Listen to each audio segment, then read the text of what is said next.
Ako po si Annalisa Machete, 45 years old, mother of three. Ang asawa ko po ay isang OFW. Ako po si Jan Edmar Coribang, 21 years old po. Graduating student po ng Industrial Engineering sa Cavite State University, Indang Campus po.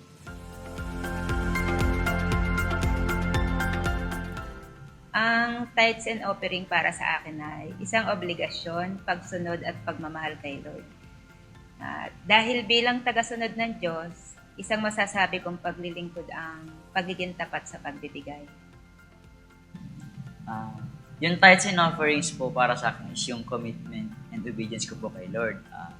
Kasi po, it takes a big heart to give po. And yung ito po yung decision na hindi mo susundin yung ibang tao. Yun po. Hindi rin po siya inutos. Ayun po. Ito rin po yung tithes and offerings din po is yung way ng pasasalamat ko kay Lord para sa blessings po na binibigay niya.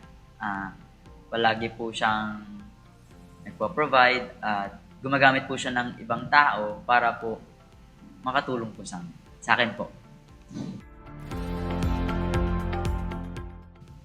Nagbibigay ako kasi desire ng puso ko na makapaglingkod at maibalik kay Lord yung 10% ng blessing ng aming pamilya para magamit sa pagpapalawak ng gawain niya.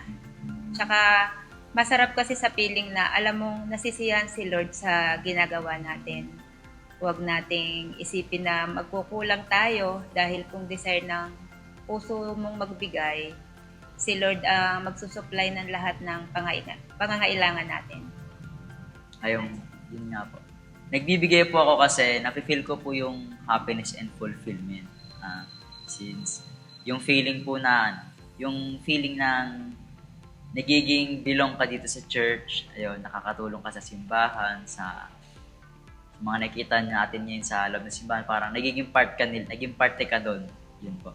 At yung sa pagbibigay mo kasi is pagbibigay ko po kasi is yung nafe-feel ko pa po yung longing and desire na magbigay pa po ng more, yun po.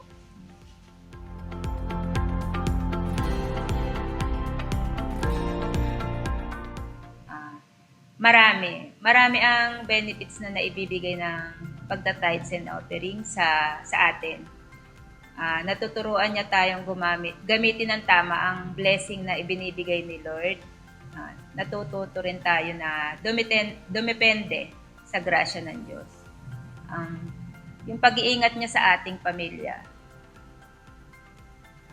Patuloy na suporta sa aming pangailangan sa araw-araw. In terms po sa pagbibigay po, marami po ako natutunan.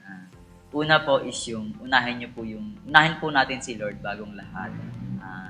Kasi hindi naman din natin madadala sa hukay yung kayamanan . So, habang nabubuhay tayo ngayon, i-give natin kay Lord at tumulong tayo sa iba.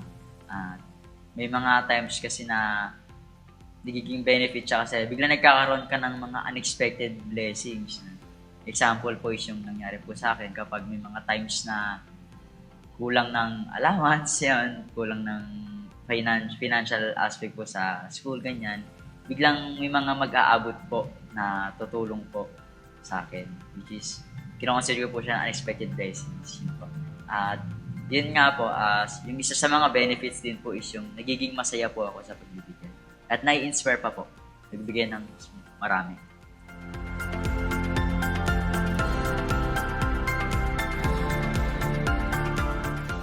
Masasabi ko, magtapat lang tayo sa pagbibigay ng tithes and offering. Dati nung panahong na lagi kaming kulang, umiiyak po ako kay Lord kasi nahihiya ako kapag kulang yung naibibigay ko sa gawain niya. Pero hindi po kami bumitaw sa pagbibigay ng tithes at sa tamang panahon, binigay ni Lord yung mga ipinagdadasal namin at nang higit pa sa pangangailangan namin ang ibinigay niya.